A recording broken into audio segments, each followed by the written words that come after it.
During the time of the prophet Isaiah, the people of Israel, God's chosen people, were living in sin. They had forgotten all that God had done for them. They did not keep God's commandments, and instead prayed to false gods.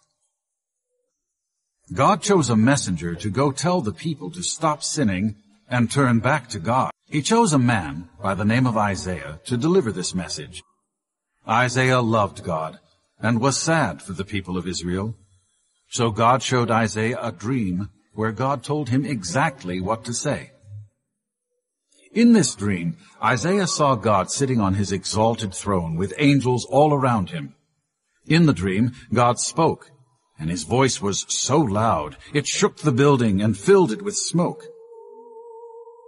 Then an angel came to Isaiah and touched his lip with a glowing coal. This meant that Isaiah's sins were forgiven. Then, in the dream, God asked, "Whom shall I send? Who will go for me to tell the people of Israel my message?" "Here I am. Send me," Isaiah replied. "It is a difficult task," God responded. "The people won't listen, so I am going to punish them. But I am also going to give you a message of hope. I will not punish them forever." The next day, Isaiah began to tell the people what God said. Day in and day out, he told the people the sad news.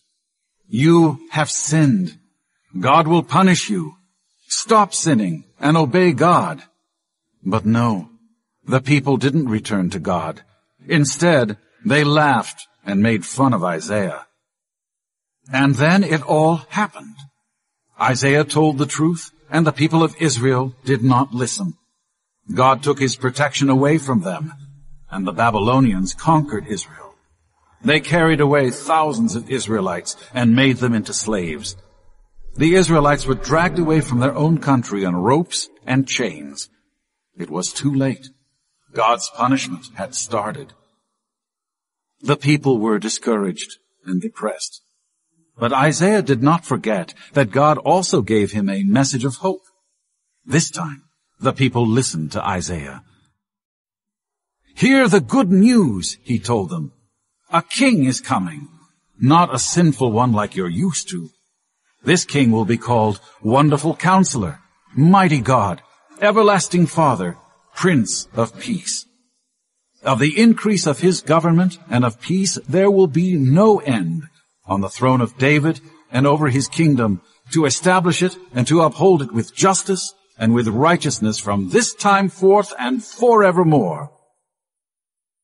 This was exactly what the people had longed for. Deliverance was coming.